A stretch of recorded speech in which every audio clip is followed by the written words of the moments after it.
हिस्सा लेता था, लेकिन कभी भी उसने रेस पूरी नहीं की थी।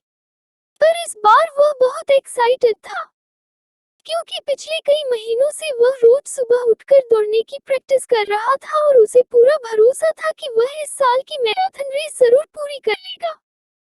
देखते देखते मैराथन का दिन भी आ गया और धायम की आवाज के साथ रेस शुरू हुई।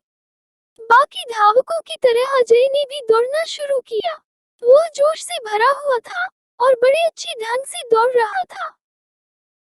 लेकिन आधी रेस पूरी करने के बाद अजय बिल्कुल थक गया और उसके जी में आया कि बस अब वहीं बैठ जाए। वह ऐसा सोच ही रहा था कि तभी उसने खुद को ललकारा, रुको मत अजय, आगे बढ़ते रहो। अगर तुम दौड़ नहीं सकते तो कम से कम जॉग करते हुए तो आगे बढ़ सकते हो। आगे बढ़ो। और अजय पहले की अपेक्षा धीमी गति से आगे बढ़ने लगा। कुछ किलोमीटर इसी तरह दौड़ने के बाद अजय को लगा कि उसके पैर अब और आगे नहीं बढ़ सकते। वह लड़खड़ाने लगा। अजय के अंदर विचार आया, अब बस और नहीं बढ़ सकता। लेकिन एक बार फिर अजय ने खुद को समझाया, रुको मत अजय, अगर तुम जॉब नहीं कर सकते तो क्या कम से कम तुम चल तो सकते हो। चलते रहो। अजय अब जॉब करने की बजाय धीरे धीरे लक्ष्य की ओर बढ़ने लगा। बहुत से धावक अजय से आगे निकल चुके थे और जो पीछे थे वे भी अब आसानी से उसे पार कर रहे थे। अजय उन्हें आगे जाने देने के अलावा कुछ नहीं कर सकता था। चलते चलते अजय को फिनिशर पॉइंट दिखने लगा, लेकिन तभी वह अचानक से लड़खड़ा कर गिर पड़ा। उसके बाएं पैर की नसें खींच गई थी। अब कुछ भी हो जाए मैं आगे नहीं बढ़ सकता, जमीन पर पड़े पड़े अजय के मन में ख्याल आया।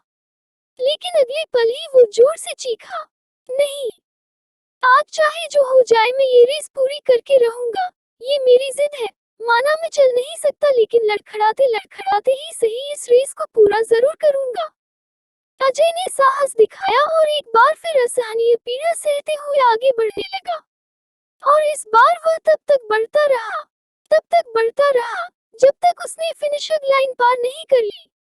और लाइन पार करते ही वह जमीन पर लेट गया। उसकी आंखों से आंसू बह रहे थे। अजय ने रेस पूरी कर ली थी। उसके चेहरे पर इतनी खुशी और मन में इतनी संतुष्टि कभी नहीं आई थी। आज अजय ने अपने चलते रहने की जिद के कारण न सिर्फ एक रेस पूरी की थी, बल्कि जिंदगी की बाकी रेसों के लिए भी खुद को तैयार कर लिया था। दोस्तों, चलते रहने की जिद हमें किसी भी मंजिल तक पहुंचा सकती है। बाधाओं के आने पर हार मत मानिए। ना चाहते हुए भी कई बार कंडीशंस ऐसी हो जाती हैं कि आप बहुत कुछ नहीं कर सकते। पर ऐसी कंडीशन को कुछ भी ना करने का एक्सक्यूज मत बनाइए। घर में मेहमान है, आप 8 घंटे नहीं पढ़ सकते। कोई बात नहीं, 2 घंटे तो पढ़िए। बारिश हो रही है, आप 10 कस्टमर से नहीं मिल सकते। कम से कम 2-3 से तो मिलिए। एकदम से रुकिए नहीं, थोड़ा थोड़ा ही सही, आगे तो बढ़िए। और जब आप ऐसा करेंगे तो अजय की तरह आप भी अपनी जिंदगी की रेस जरूर पूरी कर पाएंगे और अपने अंदर उस खुशी, उस संतुष्टि को महसूस कर पाएंगे जो सिर्फ चलते रहने की जिद से आती है।